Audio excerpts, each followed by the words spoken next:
During study time this evening, our English teacher came into class and asked us, "Do you want to improve your English?" The students said yes. Teacher said, "If you want to improve your English, then each of you should take out 1 yuan to help buy a tape recorder, so you can learn on your own during evening study time. If you have financial difficulty, there is no need to pay the money. Some families really have a difficult time. They can't even afford to pay for their children's school fees." I think of that time in my 3rd year of primary school when I had no money to buy books. Mother, along with a few aunties that I know, took a ride out to gather some fa cai and helped me acquire my books after a few months. Here, I would like to tell all the children out there something honestly from the bottom of my heart. My mother's care for her children is without boundaries. She is willing to do anything for her children. Here, I would like to say, Mother, you are the greatest. I love you. I love your spirit. You are so strong, so pure, so worthy of your daughter to learn from you. You are always the greatest in my heart.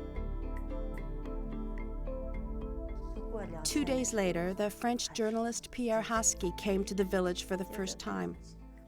That was the first time we met a foreigner. I was hungry and was very emotional when I heard that there were people from Beijing and their foreign friends in the village. Pierre's translator asked me how old my children were. I told her that Ma Yan was 13 and was finishing primary 5 that year. I had no way of letting her continue her education. She asked me to tell her what was in my heart. I said Ma Yan had 3 diaries. You can have a look at it. I went home and got them the diary. When they met me for the first time, they asked about my situation in school and at home and my parents' conditions. We talked for a while, then they listened to me sing. Then he told me, "From now on, I'll help you go to school and to go to university, or even further than that." Pierre Husky published excerpts of Ma Yan's diary in the French newspaper Libération, and soon the entire diary was translated into French. Readers were struck by the poignant words of a young girl who seemed to be struggling against all odds simply to go to school. During my first year of junior middle school, I got a lot of attention. Many reporters wanted to interview me at school and at home and at TV stations. Most of them asked me about my experience at school. So I wanted to tell them my experience so that they could then help other poor children, children who need to go to school or who really want to go to school. This got a lot of attention in the media. The children in my school received a lot of aid because of that. The publication of Ma Yan's diary touched so many people in the world. The book has now been published in 19 different countries, and every time it is being published somewhere, the readers have the same reaction. They finish the book and they want to help. Whether, it's the 11-year-old little girl in Canada that wrote to us saying, "I don't want any of my birthday presents, I want all the money to be given to Ma Yan so that she can go back to school," or whether it's a wonderful man in Australia that said, I'm getting married and I've asked everyone to make a donation so that we can support the children of Ningxia together. This outpouring of aid led to the founding of Children of Ningxia, an organization that now provides scholarships for needy children in the province. It has so far helped 143 students, including 77 girls. The government has also made it easier for children to stay in school by abolishing school fees through 9th grade. But many families still struggle to pay for boarding fees at faraway middle and high schools.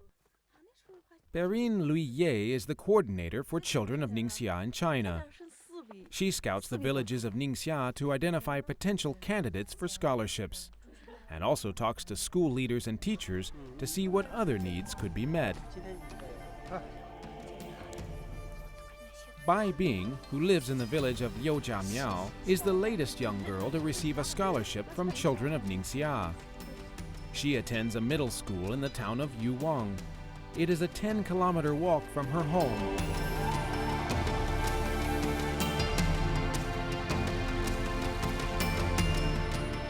She usually stays at the school during the week, making the journey home only at the weekend. 每天回来只帮妈妈 When I come back, I help Mother with the housework, feed the cow, wash the pots and pans, and cook. I also clean the house. Sometimes, besides these chores, I'll take some time to study. Grandmother's old. Sometimes I go to grandmother's house to help her with work, to get water, just work around the house.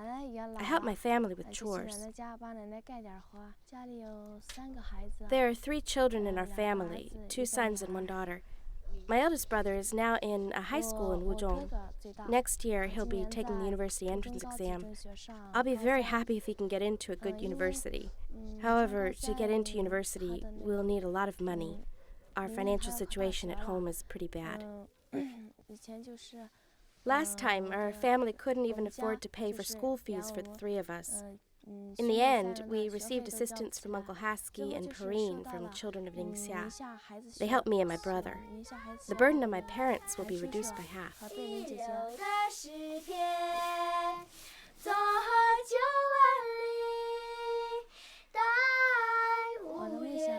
My dream is to become a singer, a star. When my dream comes true, I'll help all children who love singing like me and those in poor financial conditions to realize their dreams.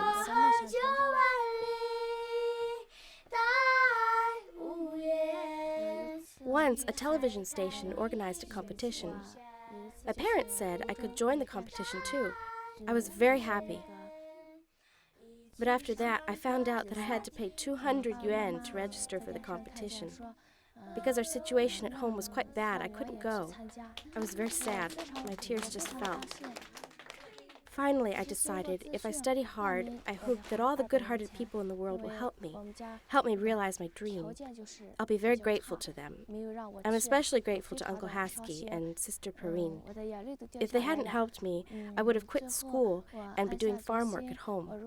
With their help, a village girl like me can be what I am today.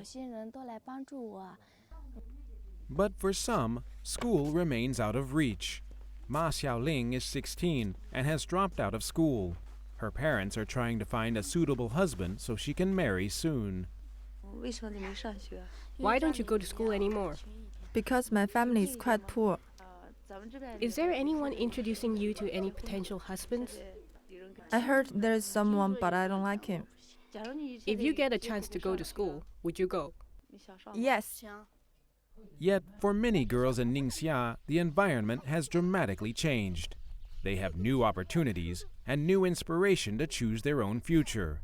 It all stemmed from a young girl's desire to go to school and her mother's sacrifice and determination to get her there.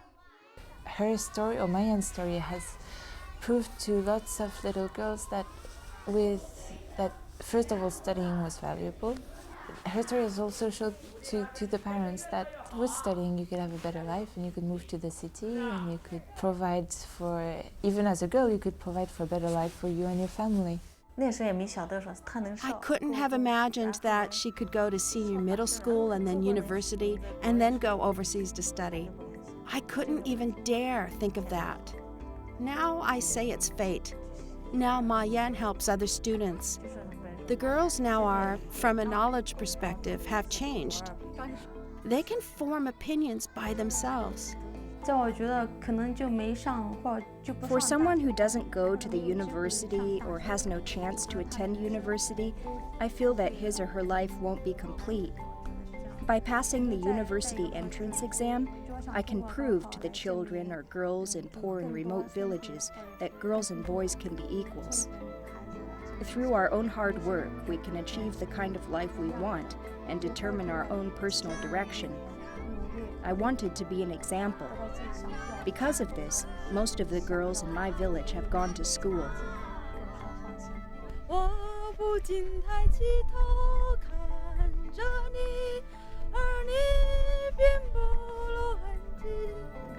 I hope that the children from remote places can slowly make their way out one by one, to strive towards their goals and develop themselves, and move forward in their lives.